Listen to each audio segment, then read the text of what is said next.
সংবাদ মাধ্যমে এবং মিডিয়াতে দেখতে পাই যে সরকারিভাবে সিদ্ধান্ত সম্মানে আঘাত করা যে নেওয়া হয়েছে যে আগরতলা গভর্নমেন্ট মেডিকেল কলেজে যারা কর্মরত all level of medical officers আর ফ্যাকাল্টি তারা প্রাইভেট প্র্যাকটিস করতে পারবে না। এবং এটার মেইন ট্রিগার পয়েন্ট ছিল যে যেহেতু all India institute of medical science new Delhi এবং আগরতলা গভর্নমেন্ট মেডিকেল কলেজের মধ্যে একটা মেমোরেন্ডাম অফ এগ্রিমেন্ট হয়েছে, তার মধ্যে একটা উল্লেখযোগ্য পয়েন্ট ছিল যে মেডিকেল এডুকেশন সার্ভিসকে নন প্র্যাকটিসিং করা। তো সে ব্যাপারে এবং তার পরবর্তী গত কয়েকদিনে মিডিয়াতে বিভিন্ন ধরনের আমরা দেখতে পাই, বিভিন্ন ধরনের পোস্ট দেখতে পাই, নানা কনফিউশন সৃষ্টি হওয়াতে আমাদের যে এজিএমসি টিচার ফোরাম সমস্ত সদস্যদের অনুরোধে আজকে আমরা একটা বৈঠকে মিলি। কিছুক্ষণ আগেই আমরা একটা মিটিং করি এবং এই মিটিংয়ে আমরা কিছু গুরুত্বপূর্ণ সিদ্ধান্ত নিই। প্রথম সিদ্ধান্ত হলো, আমরা যেহেতু সরকার সিদ্ধান্ত নিয়েছে যে মেডিকেল কলেজকে নন প্র্যাকটিসিং করবে, তার সঙ্গে সামঞ্জস্য রেখে আমরা ডিসিশন নিয়েছি যে আজকের থেকে আমরা আর প্রাইভেট প্র্যাকটিস করব না যারা আগরতলা গভর্নমেন্ট মেডিকেল কলেজ এবং জিবিবি হসপিটালে কর্মরত। কিন্তু তার সঙ্গে আমরা কিছু কিছু ব্যাপারে আমরা সহমত পোষণ করি না, কারণ মাননীয় মুখ্যমন্ত্রী এবং স্বাস্থ্য সচিবের সঙ্গে আমাদের যে বৈঠক হয়েছিল সেই বৈঠকে আমরা ATZDA all Tripura government doctors association এবং টিচার্স ফোরামের পক্ষ থেকে আমরা রিটেন ডেপুটেশন দিয়েছিলাম এবং অনেক ব্যাপারে কথা হয়েছিল। তো সেখানে আমাদের বলা হয়েছিল যে আমরা যে দাবিগুলো রেখেছি এই দাবিগুলোর মধ্যে 1 নম্বর দাবি ছিল আমাদের যে service rule, Tripura medical education service rule last amend হয়েছিল 2010 সালে। লাস্ট 15 ইয়ার্সে আমাদের কোনো সার্ভিস রুল অ্যামেন্ডমেন্ট নেই, তো যার ফলে কোনো প্রমোশন নেই। তো যেভাবে আছে ওইভাবেই আছে, বিভিন্ন ধরনের ডেজিগনেশন দিয়ে জাস্ট এমসিআইয়ের এনএমসির রিকগনিশনের জন্য যা যা করার সেগুলো করা হচ্ছিল। তো আমাদের 1 নম্বর দাবি ছিল যে নন প্র্যাকটিসিং করার আগে যে 1 নম্বর হচ্ছে মেডিকেল এডুকেশন সার্ভিস রুলকে ইমপ্লিমেন্ট করা। নাম্বার 2 আমাদের রিকোয়েস্ট ছিল যে আমরা যারা যে ইনিশিয়াল স্যালারি, যে একজন অ্যাসিস্ট্যান্ট প্রফেসর এই কলেজে ঢুকলে তার ইনিশিয়াল স্যালারি হচ্ছে মাত্র 68,000 টাকা। তো সেটা যে কোনো মেডিকেল কলেজের জুনিয়র রেসিডেন্টরা প্রায় 70,000 থেকে 80,000 টাকার উপরে। তো স্যালারি রিস্ট্রাকচারিং ওয়াজ অ্যানাদার ডিমান্ড, যে স্যালারি যাতে আমাদের একটা মর্যাদাপূর্ণ স্যালারি দেওয়া হয় as per the UGC guideline or 7th pay commission guideline. Third আমাদের ছিল যে এনপিএ নন প্র্যাকটিসিং অ্যালাউন্স, যেটা 20% গভর্নমেন্ট ডিসিশন নিয়েছিল, সেই ডিসিশনকে সেই এনপিএ যাতে আমাদের বেসিকের সঙ্গে যুক্ত করে বেসিকে আমাদের ডিএ কম্পিটিশন যাতে ইনক্লুড করা হয়। এবং ফোর্থ ছিল যে আমাদের যেটা বললাম যে সুনির্দিষ্ট প্রমোশন পলিসি ছিল, টাইম বাউন্ড প্রমোশনের ব্যাপারটা। আর একটা হচ্ছে যে রিক্রুটমেন্ট, ফ্যাকাল্টি রিক্রুটমেন্ট। এবং কারণ এখন আমাদের 150 স্টুডেন্ট আছে, তো 150 স্টুডেন্ট এবং মেডিকেল কলেজে যে ফ্যাকাল্টিরা কাজ করে আমরা কিন্তু 3টে জিনিস দেখি। একটা হচ্ছে পেশেন্ট কেয়ার সার্ভিস, আরেকটা হচ্ছে স্টুডেন্ট এডুকেশন, থার্ড কম্পোনেন্ট হচ্ছে রিসার্চ।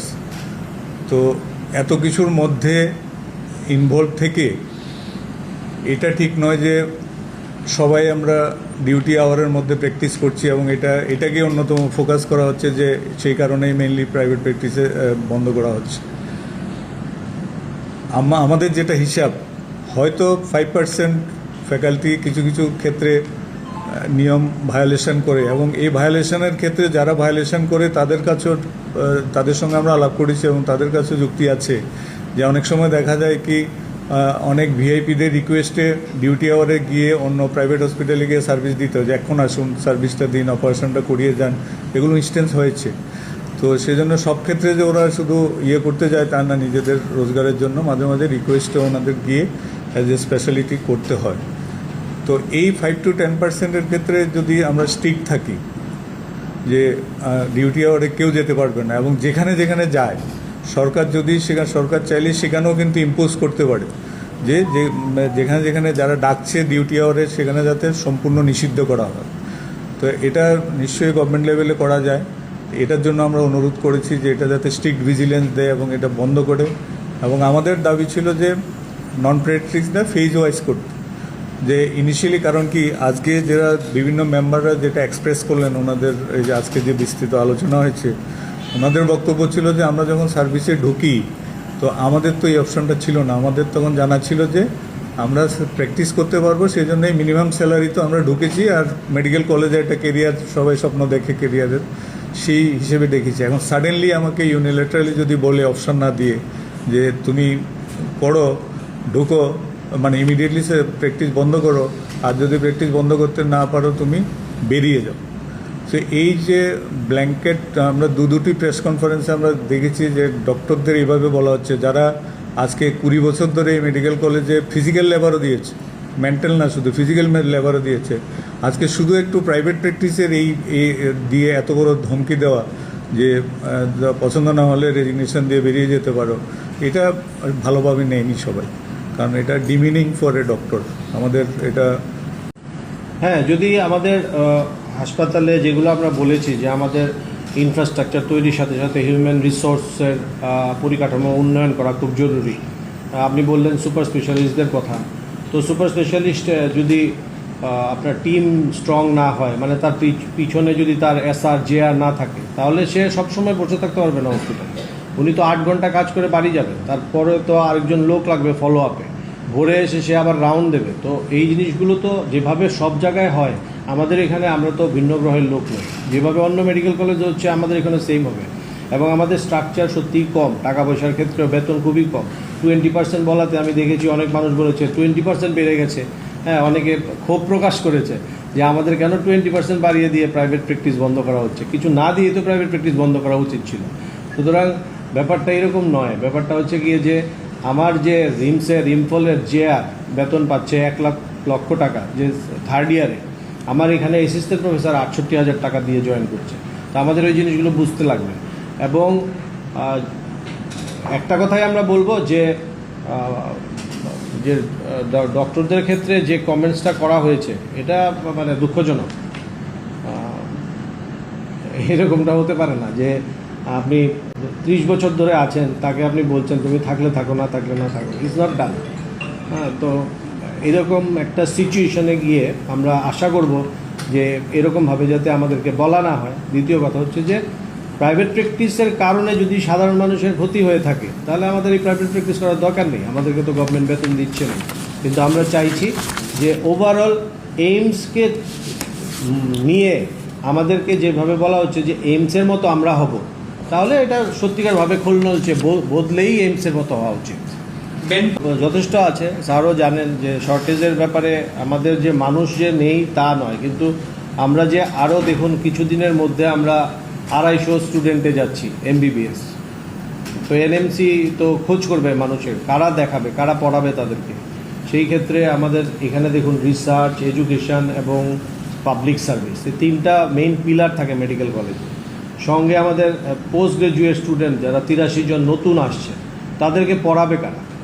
আপনার অ্যাসোসিয়েট প্রফেসর কতজন আছে, আপনার অ্যাসিস্ট্যান্ট প্রফেসর কতজন আছে, FDC একটা পোস্ট আছে আমাদের 54 জন, বা অন্যান্যরাও আছেন, ফিক্সড ডিউটি চার্জ, এই ধরনের কোনো পোস্ট পৃথিবীর আর কোথাও আছে কিনা আমার ঠিক জানা নেই। কিন্তু আমার মনে হয় যে এই ধরনের মানে জিনিসগুলোকে শেষ করা দরকার। এবং বিভিন্ন খাতে বিভিন্নভাবে সরকার প্রচুর খরচ করছেন GB হসপিটালে। খরচগুলো সঠিকভাবে যদি করা হয়, প্ল্যান করে করা হয়, আমার মনে হয় হেলথে আরেকটু বেশি সময় দেওয়া দরকার, আরেকটু বেশি সময় নিয়ে আমাদের সঙ্গে কথা বলা দরকার। স্যাররা বলেছেন আমাদেরকে কনফিডেন্সে নিয়ে করেছেন, কনফিডেন্সে নিয়ে যে জিনিসগুলো আমরা প্রপোজাল দিয়েছি ওগুলো যদি ওনারা করে সঙ্গে নন প্র্যাকটিসিংয়ে যান, আমার মনে হয় কোনো অসুবিধা হবে না। আমার পক্ষ থেকে শেষ প্রশ্ন, কিন্তু পাবলিক রিপ্রেজেন্টেটিভ, জনপ্রতিনিধি, মানুষ যদি আমাদের ব্যাপারটা বুঝতে পারে, তাহলে এই সমস্যার সমাধান হয়ে যাবে। আমরা বারবার বলছি, অ্যাসোসিয়েশন বারবার বলেছে, এবং আমাদের মাননীয় মুখ্যমন্ত্রী এবং মাননীয় স্বাস্থ্য সচিবকে আমরা বারবার বলেছি যে আপনারা জিনিসটা ধীরে করুন এবং সুন্দরভাবে করুন, তাহলে আমার মনে হয় সবার উপকার হবে।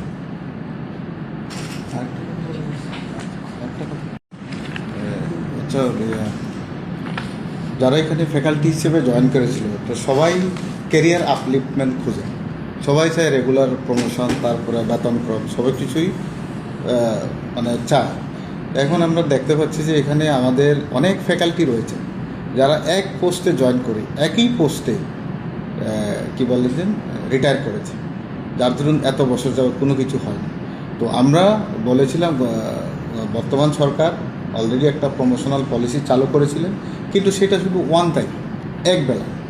মানে এখন যদি আপনি ম্যাক্সিমাম ফ্যাকাল্টি দেখেন, সবাই যত বছর চাকরি হচ্ছে, তো তার থেকে যদি এক ধাপ যদি এগিয়ে নেওয়া যায়, তা উপরের মানে উঠবে কীভাবে? তাহলে আমরা বলেছিলাম সচরাচর যে প্রমোশনাল পলিসিটা সেটা যাতে ইমপ্লিমেন্ট করা হয় অ্যাজ আর্লিয়েস্ট, যাতে কী বলেছে কারোর ক্যারিয়ার ব্যাকলগ যাতে না হয়ে থাকে। কারণ এখন যারা ধরা যাক অনেকে আছে এফডিসি, যে কনকদা যেটা বললেন ফুল ডিউটি চার্জ, ওনারা হয়তো বা অ্যাসিস্ট্যান্ট প্রফেসর আছেন, হোল করছে অ্যাসোসিয়েট প্রফেসর, কিন্তু তাদের এলিজিবিলিটি সব কিছু আছে, কিন্তু প্রমোশন হতে পারছে না। কী কারণে? একটা প্রমোশন হয়েছে, তারপরে তো আর কোনো পলিসি নেই। যাদের ওদের বেতন ভাতা কত পায়? 1500 টাকা। 1500 টাকা একটা এফডিসি অ্যাসোসিয়েট প্রফেসর, তার যে অ্যাসিস্ট্যান্ট প্রফেসরের যে স্যালারি সেটা পায়। ঠিক তেমনভাবে প্রফেসর যারা আছেন, যারা হয়েছেন এফডিসিটা হয়েছেন, ওরাও ঠিক তেভাবে 1500 টাকা। তো যারা এসআর থেকে অ্যাসিস্ট্যান্ট প্রফেসর হয়েছেন 1500 টাকা। এখন যদি ইমপ্লিমেন্ট করা হয় যে নন প্র্যাকটিসিং উইথ বেসিক তার যে স্ট্রাকচার পে, তাহলে তো নিচের পোস্টের লোয়ার পোস্টে যে পোস্টটা অরিজিনালি হোল্ড করছে, ওই পোস্টের যে তার বেসিক পে হিসেবে ওগুলি পাবে। তো আমাদের সবসময় দাবি ছিল এবং যে এই যে প্রমোশনাল পলিসি এবং যে অ্যামেন্ডমেন্ট, যে ক্যাডার রিভিউ, কারণ আমাদের যখন কলেজ যখন শুরু হয়েছিল তখন একটা নমিনাল ম্যান পাওয়ার স্ট্রাকচার নিয়ে তৈরি করা হয়েছিল, কিন্তু এখন তো হসপিটালের ব্যাড বেড়ে গেছে, পেশেন্টের লোড বেড়ে গেছে, প্লাস একাডেমিক টিচিং সব কিছু বেড়ে গেছে। তো সেই তুলনায় আমাদের সমহারে যে ক্যাডার যে রিভিউ করা উচিত, নাহলে কী হবে যে একজন কোনো সময় উপরে উঠতে পারবে না, সে যে পোস্টে রিটায়ার করেছে ওই পোস্টে চলে যাবে, এই পরিস্থিতি পর্যন্ত চলে আসতে পারে। তো আমরা সব কিছু বিবেচনা করে মেডিকেল এডুকেশন যে 4th অ্যামেন্ডমেন্ট সেটা যাতে ইমিডিয়েটলি চালু করা হয়, আর প্রমোশনাল পলিসিগুলি যাতে রেগুলার এবং continue, not a one time. শুধু একবার প্রমোশন দিলে তারপরে তো সে আর উপরে উঠতে পারবে না। তাহলে এই কথাগুলি আমরা মাননীয় স্বাস্থ্য সচিবের কাছে এবং আমাদের মাননীয় মুখ্যমন্ত্রীর কাছেও আমরা রেখেছি। তো আমরা আজকে যতজনে মিলিত হয়েছি, আমরা সবাই মিলে একটু ডিসিশনে চলে এসেছি। আমরা খুব শীঘ্রই আমাদের যে কিছু দাবিগুলি আমরা একটা মেমোরেন্ডাম সহকারে মাননীয় মুখ্যমন্ত্রীর কাছে এবং মাননীয় স্বাস্থ্য সচিবের কাছে আমরা দিয়ে দেব। শুধু আমাদের একটা ছিল, যদি এইমসের মতো স্ট্রাকচার বানাতে লাগে, আমরা এইমসের যে স্যালারি স্ট্রাকচার সেগুলিও কালেক্ট করেছি। এইমসের প্রফেসর কত টাকা পায়, অ্যাসোসিয়েট প্রফেসর কত পায়, অ্যাসিস্ট্যান্ট প্রফেসর কত টাকা পায়, সেই তুলনায় আমাদের এখানে কী ধরনের স্যালারি স্ট্রাকচার সেটাও আমরা একটা কম্পারেটিভ করে সরকারের বিবেচনার জন্য আমরা দিয়ে দেব। তারপরে ওনারা ডিসিশন করবেন। কারণ আমরা যাই করছি, ওনারা যেটাই ভাবছেন সবাই আমরা সেই বিয়াতেই রাজি আছি, কিন্তু যে স্বাস্থ্য ব্যবস্থার উন্নতির সাথে সাথে যে ব্যক্তি যেটা সরাসরি জড়িত তারও উন্নতি আমাদের দেখতে হবে। যে সবচেয়ে উন্নতি আমাদের ডাক্তাররা রয়েছেন, তারপরে আমাদের যে বিভিন্ন এলাকার যে কর্মচারীরা রয়েছেন, সবাই একসাথে বলে, কারণ স্বাস্থ্য কোনো ব্যক্তি পার্সন না, এটি সবাই মিলে একটা টিম ওয়ার্ক। তো টিম ওয়ার্ক যদি সবাই একজন আরেকজনের যদি চেয়ে থাকে, তাহলে সেটার ইম্প্যাক্ট বা এভাবে চলে আসে। তো এইটাই আমাদের আজকের গান।